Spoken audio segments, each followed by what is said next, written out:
estado mental dice que constituye una de las partes más complejas de la exploración neurológica en este caso. El estado mental es, vamos a decir que es la expresión global, es una expresión global de las respuestas emocionales de las personas.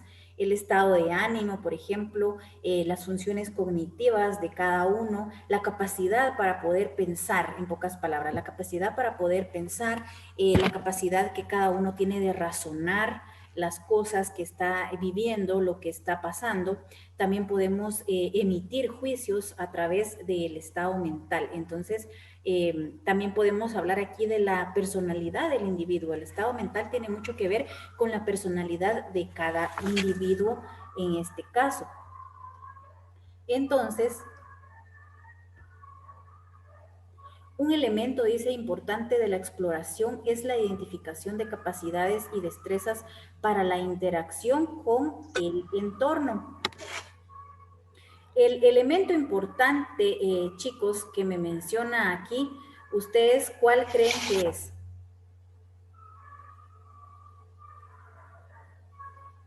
¿Cuál será ese elemento importante? Ahí está en el párrafo.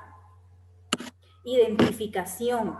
Nosotros vamos a poder identificar tanto capacidades, destrezas, también vamos a poder identificar algún tipo de problema a través de una exploración que nosotros llevamos a cabo. También aquí me menciona en este apartado del estado mental de las personas algo muy importante, el cerebro, que es el responsable fundamental del estado mental de una persona. El cerebro, entonces, hay numerosas áreas del cerebro, chicos, que nosotros vamos a mencionar y son las que contribuyen al buen funcionamiento o al funcionamiento global de todos los procesos que nosotros llevamos a cabo, todos los procesos mentales que el individuo lleva a cabo diariamente. Entonces, el cerebro es el encargado de llevar a cabo todos estos procesos en cada individuo, ¿verdad? El cerebro, por ejemplo, está integrado, podríamos decir nosotros, por dos hemisferios. Nosotros podemos mencionar ahí que cada uno de ellos, cada uno de estos hemisferios, nosotros los vamos a saber que está dividido también en lo que nosotros conocemos con el nombre de lóbulos. Por ejemplo, la capa externa, nosotros vamos a saber que la capa externa gris, ¿verdad? O corteza cerebral, también se le denomina así a esta parte, aloja las funciones mentales superiores. Entonces, cuando hablemos de la capa externa gris o también corteza cerebral, ahora nosotros vamos a saber identificar que es la que aloja todas estas funciones mentales superiores en cada individuo y por ende es el responsable de la percepción y de la conducta de las personas. A eso hace referencia entonces esta parte o la capa externa gris de nuestro cerebro. También tenemos acá, chicos, lo que es el lóbulo frontal, que es el que contiene, dice, la corteza motora. Ustedes pueden observar aquí en la imagen en dónde está ubicado, en dónde se encuentra el lóbulo frontal. Este está asociado también, aparte de que dice que contiene la corteza motora, está asociado también al habla. El lóbulo frontal está asociado al habla, entonces, por ejemplo, en el área de la boca. Este lóbulo es el responsable de la conducta orientada a un fin común. Entonces, el lóbulo frontal es esto, está asociado también a la conducta que está orientada a un fin. También tiene de la capacidad de concentración, también de los individuos, tiene mucho que ver ahí el lóbulo frontal y de la memoria a corto plazo. El lóbulo frontal también es el encargado o es el que tiene que ver con la memoria a corto plazo de las personas, de los individuos en este caso. Las áreas asociadas también a esto pueden ser y relacionadas también a las emociones, también puede ser relacionado a las emociones, a los sentimientos también, a la iniciativa y a la conciencia de uno mismo. También es asociado a nuestro lóbulo frontal que nosotros podemos observar ahí en pantalla en este momento. El lóbulo parietal Si hablamos del lóbulo parietal, ustedes ahí también pueden observar en dónde se encuentra pues ubicado el lóbulo parietal. Vamos a saber nosotros, chicos, o vamos a definirlo de la siguiente manera. Es el responsable, ¿verdad? Fundamentalmente del proceso de los datos sensoriales a medida de que son recibidos. El lóbulo parietal, entonces, es el responsable de esto, chicos, del proceso que llevan los datos sensoriales que usted recibe diariamente. El lóbulo parietal, perdón, es el responsable entonces de este proceso. Si hablamos también del lóbulo temporal, también vamos a identificarlo ahí. Vean, ahí se ve claramente en dónde está ubicado. Y el lóbulo temporal también, chicos, es bastante importante y es el que se encarga de toda la percepción y la interpretación de los sonidos que nosotros realizamos diariamente. Entonces, así como la identificación también de su fuente, de dónde viene ese sonido, que nosotros estamos percibiendo. También nosotros a través del lóbulo temporal es que nuestro cerebro realiza esta acción. Usted escucha un sonido, ¿verdad? Usted percibe por ahí algún tipo de sonido, lo interpreta, pero también al mismo tiempo empieza a identificar de dónde vino este sonido, qué fue, qué lo hizo, ¿verdad? Entonces esa sería la fuente, la identificación de la fuente. Usted está escuchando el sonido, lo percibió, lo está interpretando. Por ejemplo, que le dijera yo un silbido, un pequeño silbido, usted puede empezar a identificarlo, puede empezar a interpretar si fue quizás un ave, quizás fue una persona, etcétera. Entonces usted ahí, a través del lóbulo temporal, el cerebro lleva a cabo esta acción, que permite también, por ejemplo, la comprensión también del lenguaje hablado y escrito.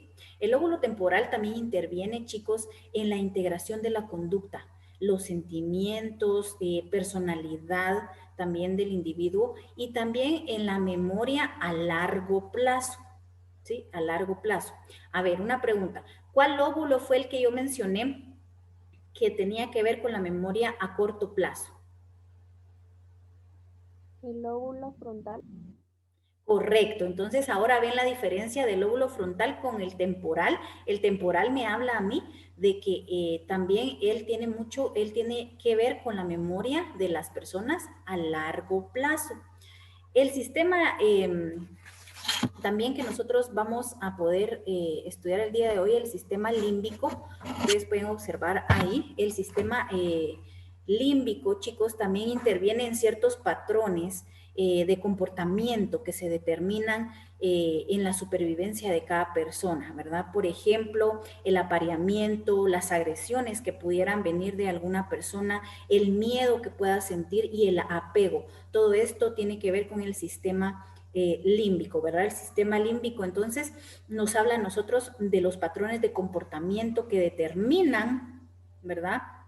La supervivencia de las personas. Entonces, aquí tienen origen diferentes reacciones, podríamos decirlo así, frente a emociones con ira, también amor, podría haber también inclusive envidia. Esto es marca expresiones, ¿verdad? Son las expresiones de las emociones y las conductas que se hayan mediadas por conexiones del sistema límbico y el lóbulo frontal. Aquí ya tenemos a ambos trabajando en esto.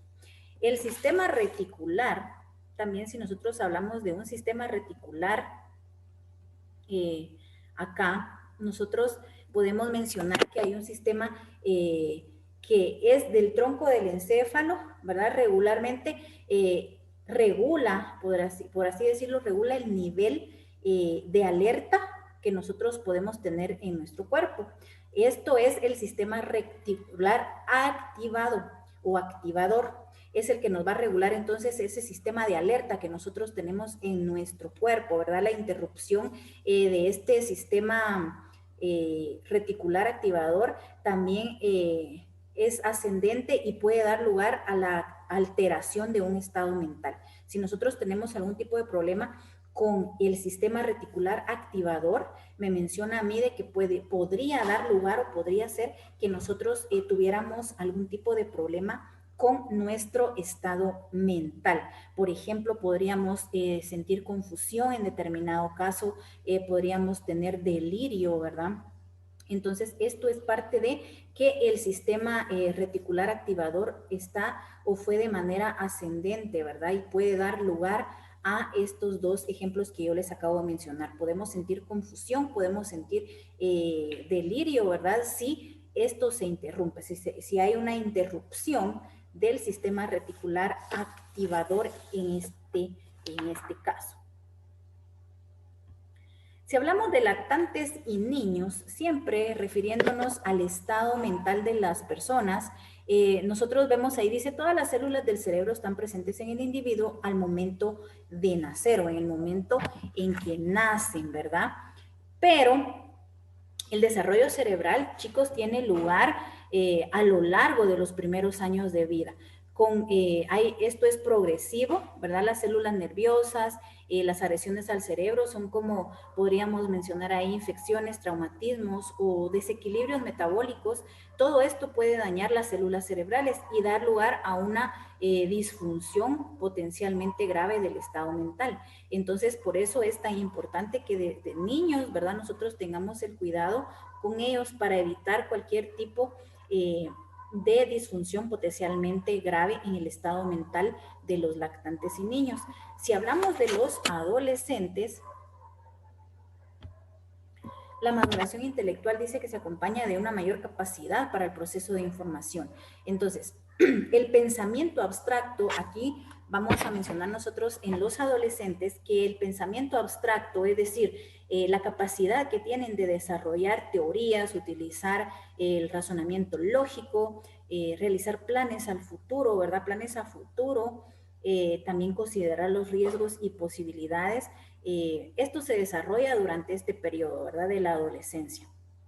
En la capacidad de juicio también en este periodo, cuando son adolescentes, la capacidad de juicio empieza a desarrollarse con la educación, con la inteligencia y también con la experiencia que se va adquiriendo en los años de vida. Esto sería en los adolescentes. Entonces, en adolescentes, chicos, o sea, ustedes, ¿verdad? Ustedes ya están en la adolescencia, la maduración intelectual dice ahí entonces que va acompañada de una mayor capacidad también para el proceso de la información. Y ahorita acabamos de ver que ustedes como adolescentes, pues, ya tienen un pensamiento abstracto, ya son capaces de decir, ya tienen teorías, ¿verdad? Pueden desarrollar alguna teoría de alguna situación o de algún tema que tengan por ahí.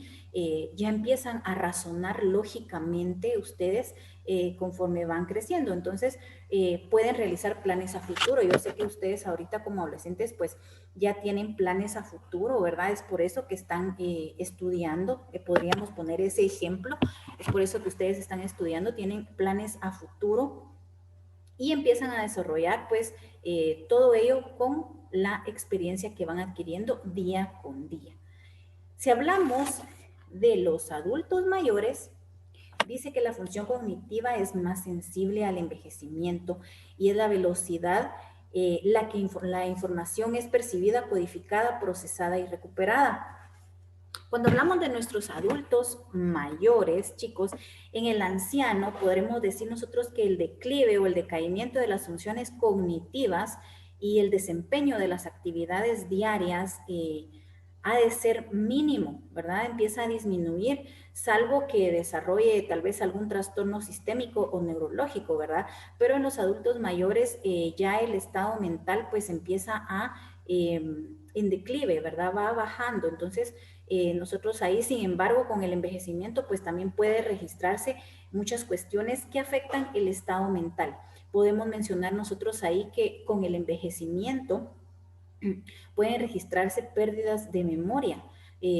Podría ser memoria reciente, podría ser también un aumento del tiempo de respuesta, ¿verdad? Usted quizás está hablando con un adulto mayor, usted pregunta algo y el tiempo en el que él le responde pues empieza a aumentar cada vez más. Por ejemplo, usted realiza una pregunta y el adulto mayor pues tarda bastante en poder responderle, ¿verdad? Es porque esto ya está, el envejecimiento ya está afectando el estado mental de este pacientito. ¿verdad? También podemos decir que tiene menor capacidad de retener lo que nosotros le decimos, puede tener menor retención de la información que él recibe o de que él percibe, ¿verdad? Entonces también esto tiene mucho que ver en el estado mental, pero aquí es más comprensible, pues estamos hablando de los adultos mayores y estamos viendo que el problema aquí que empiezan a presentar falta de memoria, no pueden retener la información, ya es por la vejez que ellos están presentando en este momento. Es posible también en los adultos mayores que la memoria remota sea más eficaz que la memoria a corto plazo. Por ejemplo, la educación superior se ha relacionado mucho con una memoria y función cognitiva mejores en etapas avanzadas de la vida. ¿Qué quiero decir con esto? Que a veces en etapas avanzadas de la vida un adulto, por ejemplo, un adulto mayor puede también tener esta peculiaridad, ¿verdad? De que sí recibe, que sí percibe bien la información y que su memoria todavía puede retenerla de buena manera. Si hablamos también aquí de antecedentes relacionados, revisión de antecedentes relacionados, vamos a mencionar varios puntos. Para cada uno de los síntomas y de los trastornos mentales o del estado mental, vamos nosotros a tratar diferentes secciones, ¿verdad? Que se refieren a cuestiones específicas que deben incluirse en una historia clínica. En esta revisión de antecedentes relacionados, ustedes se van a poder dar cuenta y vamos a empezar a trabajar mucho con esto de antecedentes, chicos, porque nos va a servir de mucho al momento de estar atendiendo a un paciente, ¿verdad? A nosotros nos sirve bastante conocer, por ejemplo, antecedentes de la enfermedad actual, como me lo menciona acá, ¿verdad? Por ejemplo, si llegara un paciente a nuestro servicio y nosotros empezamos a brindarle atención, quizás un familiar lo acompaña y es quien nos indica a nosotros que está teniendo algún tipo de problema mental, algún tipo quizás de olvido, quizás no retiene información y cuestiones que acabamos de ver con anterioridad, ¿verdad? Entonces, nosotros podemos empezar a indagar y esto lo vamos a realizar a través de qué. ¿Cómo empezamos nosotros, chicos, a tratar a un paciente que llega al servicio?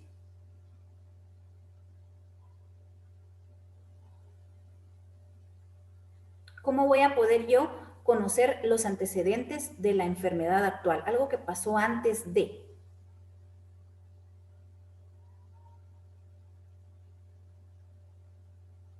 ¿Será que voy a inspeccionar? ¿Será que voy a observar? ¿Será que voy a realizar mi entrevista? ¿Qué es lo que voy a realizar acá?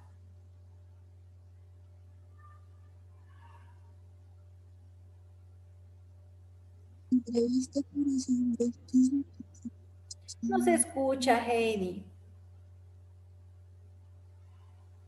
La entrevista sería para preguntar qué es lo que tiene, qué le sucede, por qué ha venido a la clínica. Seguidamente tendríamos que revisar sus antecedentes médicos para saber o confirmar lo que le ha pasado. De ahí hacia la exploración física.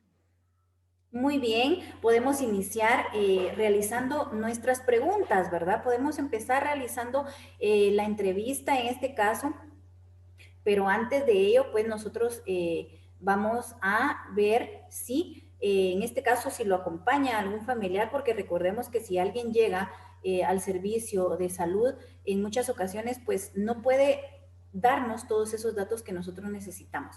En este caso, por ejemplo, en antecedentes de la enfermedad actual, nosotros podemos indagar o podemos preguntar si anterior a esto, a este padecimiento que está presentando el día de la visita a la clínica, podría haber habido quizás desorientación, quizás él está pidiendo ayuda porque sintió desorientación, confusión, inclusive tal vez pudo haber tenido problemas de salud, pérdida de la visión, la audición, síntomas asociados, por ejemplo, delirios, alucinaciones, ¿verdad? Las alucinaciones son percepciones que tiene la persona, que tienen las personas, son alucinaciones, le podemos nosotros llamar que son percepciones imaginarias que él tiene, ¿verdad? Por ejemplo, también en los antecedentes de la enfermedad actual podemos nosotros indagar a ver si el paciente quizás está utilizando algún tipo de fármaco que está teniendo consecuencias en su salud, ¿verdad? Eso es muy importante también conocerlo en los antecedentes de la enfermedad actual. ¿Qué pasó antes de? Debemos saber nosotros todo esto. Lo que les menciono ahorita de los fármacos es muy importante porque nosotros debemos conocer, quizás él tomó, no sé, antidepresivos, quizás está tomando algún sedante o hipnóticos o está yendo a terapias. Entonces, todo esto nos va a ayudar a nosotros a identificar este tipo de problemas, a poder saber o conocer más sobre nuestro paciente y el por qué está presentando en este caso algún tipo de problema o de problemas en el estado mental en este caso, ¿verdad? Por ejemplo, también en la revisión de los antecedentes, nosotros podemos mencionar aquí, chicos, que las respuestas, por ejemplo, que él nos está brindando cuando nosotros le preguntamos, pueden ser totalmente ilógicas, ¿verdad? Y al momento de que usted identifique en un pacientito un problema de estos, por ejemplo, llegó solo al servicio y usted empieza a preguntarle el por qué está asistiendo ese día a su servicio, cuál es el motivo, y él empieza quizás a hablarle a usted de que ha tenido olvidos, ha estado desorientado, ha estado confundido, ha sentido confusión, entonces usted ahí también tiene que ver que este tipo de paciente usted tiene que tener el cuidado con él porque quizás las respuestas que le está dando, las respuestas que le está brindando no son confiables. Y en este caso, ¿qué es lo que procedería ahí, chicos?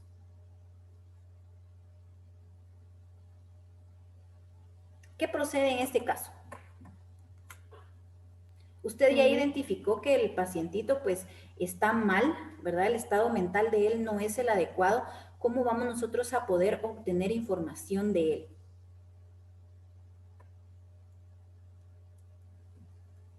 Tal vez preguntándole si tiene algún familiar. Exacto. Esto sería lo más confiable en este caso. Si el paciente llegó solo, nosotros vamos a pedirle referencias de algún amigo, de algún familiar en este caso, porque nosotros necesitamos conocer todos los antecedentes que puedan tener relación con ello, ¿verdad? Mencionábamos también antecedentes médicos, también son muy importantes en este tipo de casos, chicos, porque nosotros si tenemos, por ejemplo, el expediente clínico, podemos empezar a indagar también sobre este padecimiento. Podemos empezar a indagar y obtener información acerca de este paciente. Podemos nosotros buscar, ¿verdad? En el expediente clínico de los pacientes y podemos obtener información, quizás lo que él está padeciendo el día de hoy haya tenido quizás algún episodio anterior a este. Él no lo puede decir, quizás no lo recuerda, quizás se le olvidó. Entonces, nosotros teniendo nuestro expediente, el expediente del paciente en sí, podemos nosotros identificar estos problemas. Podemos ver si anteriormente tuvo un episodio de estos, una etapa de confusión, una etapa en la cual quizás él estuvo deprimido y estuvo tomando estos fármacos, ¿verdad? Antidepresivos, quizás analgésicos. Todo esto usted lo va a encontrar en los antecedentes médicos. En los antecedentes médicos nosotros vamos a encontrar toda esta información que nos va a servir de mucho para poder llegar a un diagnóstico de la enfermedad actual de nuestro paciente. También recordemos que hay antecedentes familiares y sociales. Podemos nosotros también realizar este tipo de preguntas ahí. ¿Algún familiar padece de esto? ¿Alguien en su familia ha padecido algo similar o igual a lo que usted está padeciendo en este momento? Y cuestiones así, ¿verdad? También recuerden que hay antecedentes de la enfermedad actual, antecedentes médicos, antecedentes familiares y sociales, y también nosotros dentro de estos antecedentes familiares, sociales, podemos identificar muchos tipos de problemas con el entorno en el que el paciente vive, el entorno en el que él se maneja. todo lo que a él lo rodea también en muchas ocasiones podría estar causando algún tipo de daño, algún tipo que nosotros podemos identificar ahí problemas, por ejemplo, y pueden provenir del entorno que está rodeando a nuestro paciente. Entonces, por eso es que nosotros hacemos énfasis en la revisión de todos los antecedentes que puedan tener relación con el padecimiento actual de nuestro pacientito. Muy bien. Aparte de esto, chicos, nosotros podemos seguir indagando, seguir preguntando sobre todos los antecedentes que pudieran estar causando en el paciente este tipo de afección en este momento que él está pidiendo nuestra ayuda como profesionales de salud. También podemos nosotros identificar ahí si hubiera algún tipo de depresión, ¿verdad? No sé, quizás hay algún pensamiento que él tenga en el momento en el que está con nosotros, en el momento que nosotros estamos evaluándolo, nosotros podemos identificar si en él hay pensamientos quizás o sentimientos que lo están turbadores, podríamos decirlo en este caso. Usted con la observación y la inspección también puede llegar a un diagnóstico. Recordemos también que podemos nosotros inspeccionar, o sea, observar. Usted creo que es capaz de observar si un pacientito llega al servicio y usted puede observarlo con preocupación, el cambio de la visión del paciente. Quizás el paciente entró, se le quedó viendo a usted, empezó a ver para el otro lado. Son cuestiones que yo estoy observando y que también me pueden ayudar bastante. Por ejemplo, también podemos notar nosotros cansancio en estos pacientes, agitación, podríamos nosotros también estar observando en ellos, cambios recientes, ¿verdad? Por ejemplo, podemos preguntar o podemos indagar sobre si han habido cambios recientes en su familia, en su diario vivir, por ejemplo, la muerte de algún familiar o traslado de algún familiar o un amigo, que también tiene mucho que ver, por ejemplo, la muerte de un familiar o el traslado de algún amigo a otra situación, ¿verdad? Que también puede mucho en el paciente, tiene mucho que ver en el estado mental de cada persona. Entonces, nosotros siempre vamos a estar atentos a estos antecedentes de la enfermedad actual. Podemos mencionar también ahí que nosotros podemos estar observando, inspeccionando, llevando a cabo la exploración física y podemos también observar que el paciente está ansioso, ¿verdad? Nosotros podemos también observar que el paciente está ansioso, se siente incómodo, quizás también tiene tal vez experiencias anteriores asociados a ataques de pánico, pensamientos obsesivos que él pudiera tener también, o comportamientos compulsivos en este caso, ¿verdad? Todo esto sería con respecto a antecedentes también de la enfermedad actual de la que estamos hablando. Aparte de ello, yo les mencionaba, chicos, los antecedentes médicos. En este caso, ¿qué antecedente creen ustedes que podríamos mencionar aquí dentro de estos? Antecedente médico, que tiene mucho que ver con el estado mental de las personas o de los pacientes. Tal vez daños cerebrales. Muy bien, algún daño cerebral, algún trastorno neurológico. ¿Qué más podemos mencionar aquí?